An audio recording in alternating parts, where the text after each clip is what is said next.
Thom Hartmann here with you. Back in 1974, the United States arguably hit peak oil. That was pretty much the year, when you look back in retrospect, when we went from being an oil exporting nation to an oil importing nation in a substantial way. We'd always import a little bit of oil.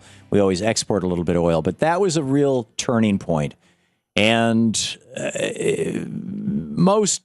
this isn't even a subject of great debate. Sometime, plus or minus 5 years of 74, we hit peak oil in the United States, where about half our oil was gone, and it started becoming so expensive to produce that maybe at $100 or $200 a barrel, it's worth pulling out of the ground. But at the prices that have been going up until recently, it hasn't been. And 4 years later, Jimmy Carter responded to this from the White House. Here's what he had to say. The energy crisis is real. It is worldwide. It is a clear and present danger to our nation. These are facts, and we simply must face them. What I have to say to you now about energy is simple and vitally important. Point one, I am tonight setting a clear goal for the energy policy of the United States. Beginning this moment, this nation will never use more foreign oil than we did in 1977. Never. And in addition to that, he said, we're going to add a solar component to this. Moreover, I will soon submit legislation to Congress calling for the creation of this nation's first solar bank, which will help us achieve the crucial goal of 20% of our energy coming from solar power by the year 2000.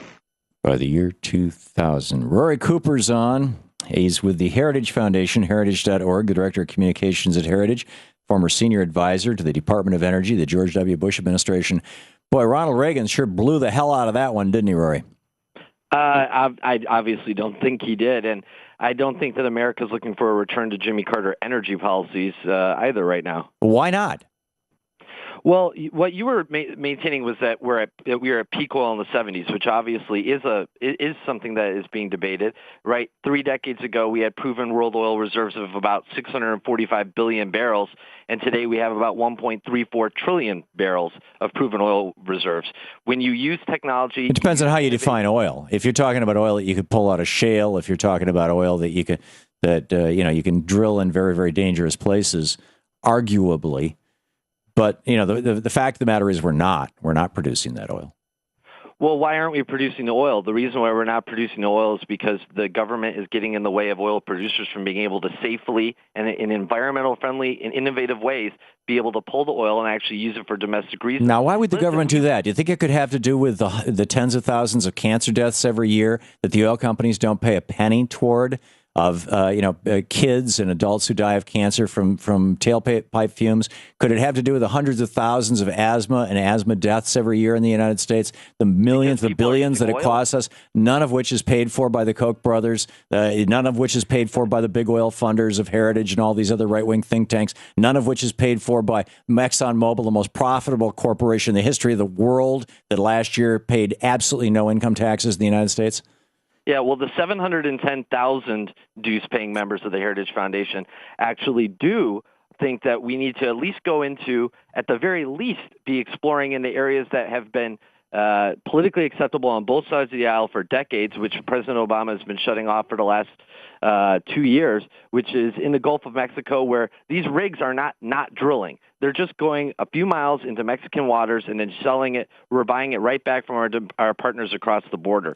I mean, the oil has to meet supply in the United States. And so long as this demand is there, we're going to either have to get it from international sources, or we're going to have to get it domestically. And for us to be shutting down our domestic drilling operations for the sake of political expediency just doesn't seem like a smart energy. But there's no way that we have the infrastructure right now, even if we were to agree that burning oil is a good thing. To hell with those people who get cancer and those kids who live near highways. Screw them. They're not rich. All that kind of stuff. Even if we were to agree that burning oil is a good thing, global warming doesn't exist, it doesn't matter.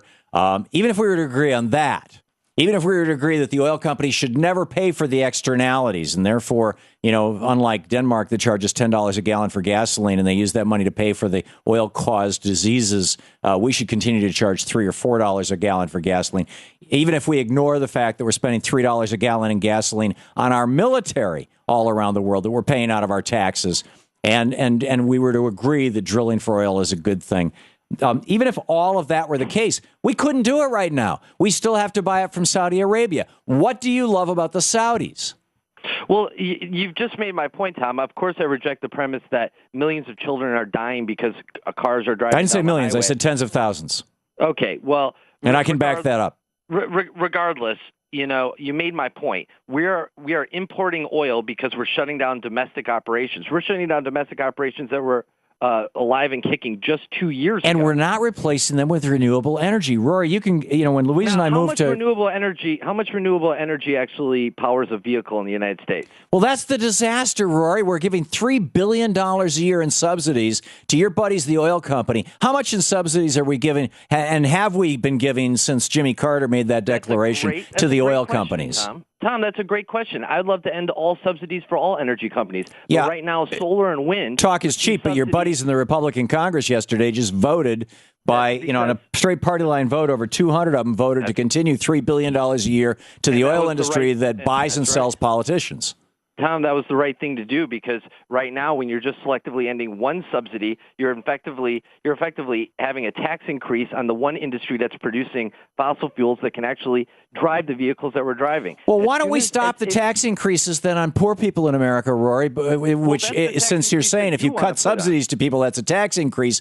Well, why are we cutting? Why are we increasing taxes on poor people all over this country? Tom, what do you think increased gas prices is going to do? Increased gas prices will drive people to solar. You and I both know. Solar cars? Are they going to drive solar cars, Tom?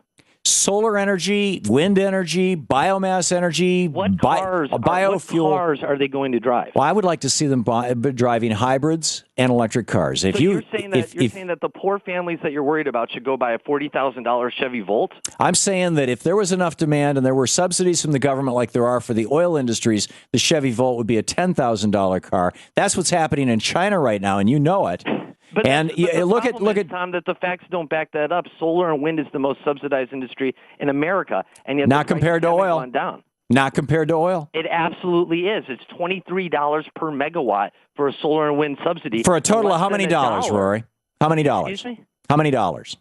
The subsidies for solar and wind keep going up. How many dollars? Subsidies for oil keep going down. How many dollars? It's $3 billion in cash that we give the oil companies. Not to mention the fact that we let ExxonMobil show $40 billion in profits and pay no taxes. How many dollars are we giving to solar and wind? That's a good question. How much? It's well over $3 billion. It is. It can't be. It couldn't be. It is. The Department of Energy has doubled in the size. Then why have two of the three largest solar companies in the United States moved to China? Excuse me? Why have two of the three largest solar companies in the United States moved their R&D and manufacturing facilities to China? Yes, glorious China, where they produce a new coal-fired power plant every week. If you want to have the Chinese energy production and the Chinese energy supply, I do not. Centralized government. That doesn't seem like. I do not. I want a rational government policy that gets us so that, as George Bush said, we're no longer addicted to oil. It's only strategic because the only thing oil does in the United States is provide 98% of our transportation. We can change that. We can change it as long as we allow the market to change it. When you're trying to force people to buy $40,000 vehicles to satisfy a political expedient, it's just not going to work. I think it could be a great thing. We encourage people to buy homes by giving them home mortgage deductions. You're opposed to that? No, I'm opposed. I'm opposed to increasing people's cost of living and higher taxes in the middle of this economy. Okay, Rory Cooper from the Heritage Foundation, heritage.org. Thanks, Rory, for being with us.